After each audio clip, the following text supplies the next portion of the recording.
But let's just quickly go to some of the other voices that have been speaking up about the voice. If you are in any way concerned that, the no case is exaggerating and suggesting that there might be a treaty or there might be this and this is all just hyperbole, no, have a listen to these two. First up, let's listen to Tila, I can't remember her surname, on the need for reparations. That means you have to pay permanently to non-Indigenous Australians have to pay permanently to Indigenous Australians. Have a listen. There does need to be reparations here. There does need to be compensation. There does need to be these tough, I think, decisions. Not tough decisions if you're on the receiving end. If you're on the receiving end of the money, it's not a tough decision. Yes, please, I'd like loads of reparations and compensation. Keep it coming. If you're on the giving end, it is actually tough because you might not have the money. Well, Rowan, the thing is, too, about this sort of thing, there's been a lot of talk about where are the multicultural and migrant communities going to go on The Voice? And all the official multicultural organizations, presumably because they want government grants and things like that, are all saying, oh, yes, we're absolutely for The Voice. But I reckon that clip needs to be shown in migrant communities across Australia, because the thing that they're saying there is that, hey, you may have come here last year, 10 years ago, 20 years ago, like I did, but you somehow have to pay reparations for something that supposedly happened 200 years ago. Exactly.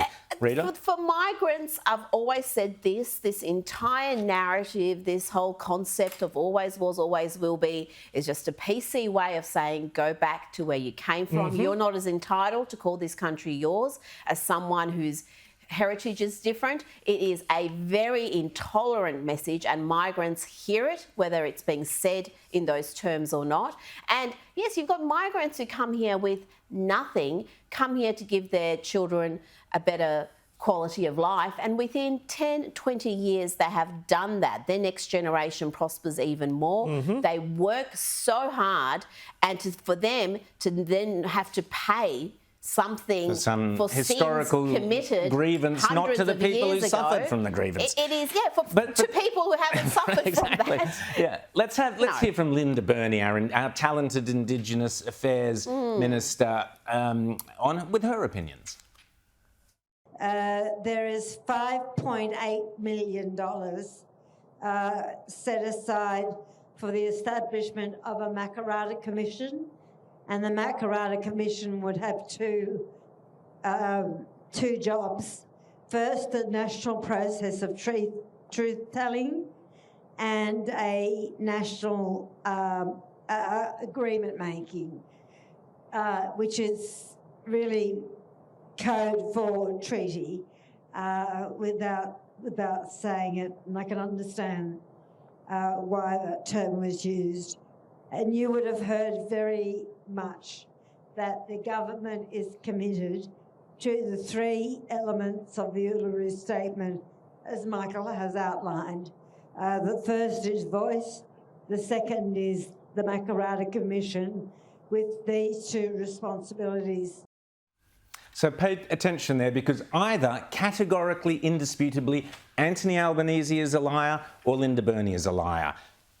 Deception is at the heart of The Voice. That is what she admitted there. It is code for treaties. This is that. Deception is there. Anthony Albanese has said many times that The Voice is not leading to a treaty, but it is. And it's been made absolutely abundantly clear. Australians are being lied to by their Prime Minister and their government. It's a disgrace. Vote no. Well, the Prime Minister wasn't misleading at the start, because he said, even on election night, very first thing he talked about was The Voice, and he said he would implement the Uluru Statement from the Heart in full. So if you look at the Uluru Statement from the Heart, it's all laid out there. This isn't some sort of a conspiracy theory. It isn't conjecture. It's there in the statement. And now they're denying it. It's there in black and white.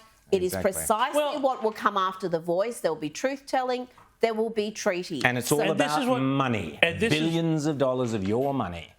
James? And this is what, they're now saying openly. People like Megan Davis, the UNSW law professor, is one of the big architects. She had a piece in The Australian just yesterday saying, we need to get the voice to get the treaty, essentially. And Yes. what needs to be spelled out now, I think, is really the idea of why that treaty would be such a disaster for this country, how a country cannot make a treaty with its own citizens, which is what John Howard very smartly pointed out through his entire time as Prime Minister and beyond, and that, in fact, this does mean reparations, division based on who your ancestors were.